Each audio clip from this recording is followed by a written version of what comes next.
Bienvenue dans le journal de Canal 32, ravi de vous retrouver en ce début de semaine. L'actualité de ce lundi 15 novembre, c'est la nouvelle phase de travaux qui démarre sur les quais de Seine à 3. Conséquence d'importants changements pour les automobilistes et risque d'embouteillage dans les jours qui viennent. Explication pratique dès le début de ce journal. Une histoire d'amour entre les volcans et un aubois passionné, Jean-Claude Carrette à la Maison de la Science de Sainte-Savine. Il a fait part de son savoir à une trentaine de personnes samedi après-midi. Rencontre à suivre au cœur des volcans. Et enfin, une exposition pleine de couleurs à la chapelle Saint-Luc ce week-end autour des orchidées. Pendant 3 jours, le centre Didier Bien-Aimé s'est transformé en temple de l'orchidophilie avec une scénographie très soignée. Un voyage au pays des fleurs à la fin de cette édition. Mais d'abord, un mot de politique avec la conséquence du remaniement ministériel annoncé hier soir. Sans surprise, le maire de Troyes, François Barouin, reste au gouvernement et conserve son poste de ministre du Budget. Il n'est donc pas nommé ministre des Finances ni Premier ministre, mais il est promu depuis hier porte-parole du gouvernement Fillon III, une fonction qu'il avait déjà exercée en 1995 dans le gouvernement d'Alain Juppé sous la présidence de Jacques Chirac. Vendredi soir, c'est en qualité de maire de Troyes que François Barouin va s'exprimer lors d'une réunion publique à l'hôtel de ville sur un chantier qui modifie la circulation en profondeur depuis aujourd'hui. Le réaménagement des quais de Seine, les travaux de réouverture du canal entrent dans une nouvelle phase entre le théâtre de Champagne et la préfecture. Conséquence pratique, il vaut mieux s'informer avant d'emprunter les quais. Le détail de ce qui change avec Annabelle Millet. Passera pas. Décidément, les travaux engagés au cœur de Troyes ne facilitent pas la circulation. Parfois les panneaux sont explicites, d'autres fois beaucoup moins, surtout s'ils sont manquants. Mais le conducteur va devoir se faire une raison. Les travaux ont débuté en octobre dernier, ils seront définitivement terminés l'été prochain. En attendant, certains accès sont bloqués. On a fermé la partie qui vient du nord vers le sud, donc du théâtre vers la préfecture, donc en réfectionnant les réseaux. Quand on aura terminé cette partie-là, donc réseau et démontage du dallage, on sera obligé de basculer sur l'autre côté, donc dans le sens sud-nord, donc piscine du Vouldy vers Chemédet, pour là aussi reprendre les réseaux, l'ensemble des réseaux qui se trouvent de ce côté-là. Impossible désormais de rejoindre le canal par la rue Louis-Mony ni par la rue de Gaulle. Quant au sens de la circulation, il change dès le 15 novembre, à savoir qu'il s'inverse. Désormais, vous pourrez passer de la rue de Gaulle par la rue de la Porte-de-Prèze à la rue Louis-Mony, y compris le samedi de 5h30 à 14h où un double sens sera instauré. C'est la période la plus difficile, c'est celle-ci.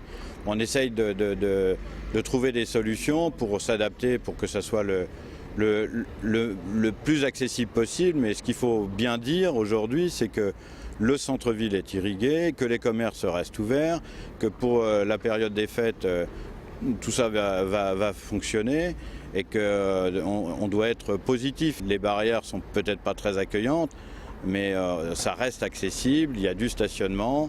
On a recréé un certain nombre de places de proximité dans le bas de la rue Général de Gaulle. On va en rajouter quelques-unes sur la place Saint-Rémy en moins pour la semaine. Bon voilà, on s'adapte de manière à ce que les choses fonctionnent le mieux possible. À savoir que dès le 17 décembre, c'est la trêve. La circulation reprendra dans les deux sens le long du canal afin de ne pas trop pénaliser les commerces du centre-ville. C'est peut-être aussi l'occasion de ressortir le vélo, tout simplement. Sale temps pour les Bleus et Blancs avec 3 défaites et une série de 6 matchs sans victoire. Les Stacks semblent avoir perdu sa bonne étoile. À Nîmes, vendredi soir pour la 15e journée de championnat de Ligue 2, les hommes de Jean-Marc Furlan ont perdu 1-0, un match qui a pourtant montré la supériorité des Troyens, mais aussi un manque criant d'efficacité. Au classement, les Stacks est désormais 9e avec 21 points. Écoutez l'amertume du capitaine de l'Estac, le défenseur Éric Marester. Il est interrogé à Nîmes par nos confrères de Télémiroir. On a été quand même assez timide en première mi-temps, mais bon, c'était dû à notre mauvaise série. On voulait se rassurer défensivement. Donc on est resté bien solide sans prendre trop de risques. Après, c'est vrai qu'en deuxième mi-temps, on s'est lâché et on a commencé à retrouver notre jeu. On a eu de bonnes phases de jeu, on s'est procuré énormément d'occasions, des franches. Et c'est vrai que de ne pas marquer, au final, de prendre un but comme ça, c'est dur à digérer. Et prochain match pour les Stacks samedi en Coupe de France contre Château-Thierry, c'est dans l'Aisne. Faire rimer économie avec écologie, c'est devenu incontournable pour le monde de l'entreprise désormais. Exemple avec la 6e édition de la journée régionale de l'environnement et du développement durable. Elle se déroulera mardi prochain, le 23 novembre, et ce sera cette année au Cube, à Troyes et non à l'Espace Argence, en présence des professionnels du secteur, mais aussi des entreprises du commerce, de l'industrie, de l'artisanat et du monde de l'agriculture et des collectivités. C'est nouveau. Écoutez les enjeux de cette journée avec Éric Servin, il est conseiller environnement à la Chambre de commerce de Troyes et de l'Aube.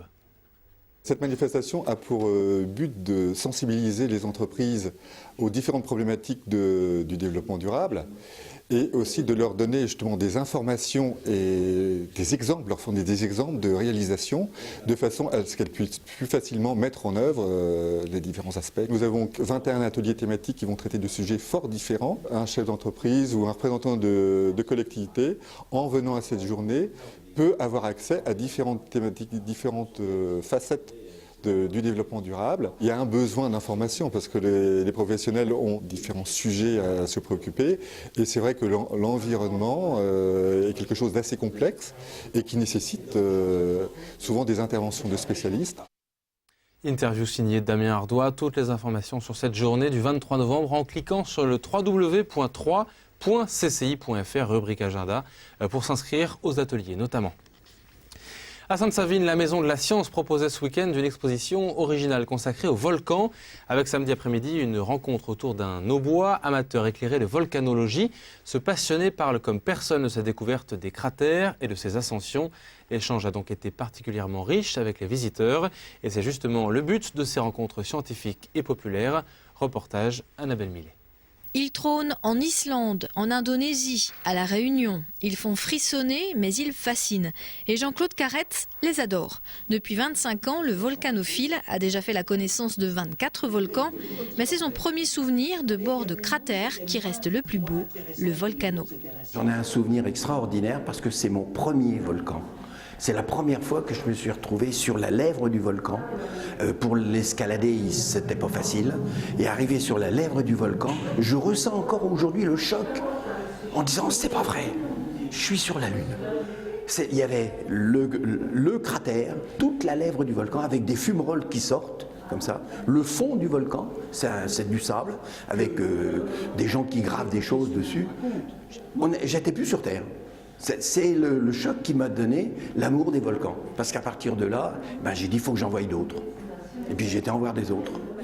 Arnaud Gazier vous disait, si votre lacet de chaussure, il exagérait un peu, si votre lacet de chaussure est défait, mettez votre pied sur un rocher. Ne vous mettez pas à quatre pattes pour attacher votre lacet, sinon vous ne vous relevez pas. Pas de conférences, mais des bons conseils, des mises en garde et même des tuyaux. C'est plutôt ce que dispensait Jean-Claude Carrette ce samedi après-midi. L'objectif pour la Maison de la Science était du reste bien celui-là, faire se rencontrer les amateurs de volcanologie.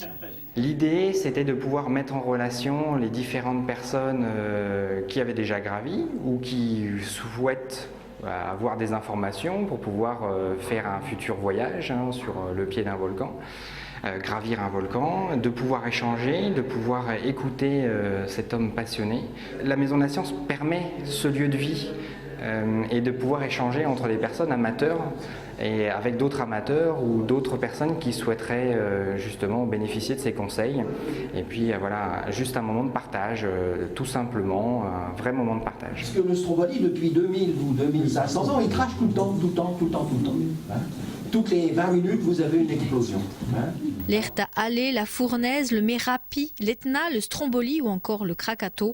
La trentaine d'amateurs de volcans a pu partir à la découverte de 24 des 1500 volcans connus aujourd'hui. Partir en compagnie de Jean-Claude Carrette. Passionné, passionnant.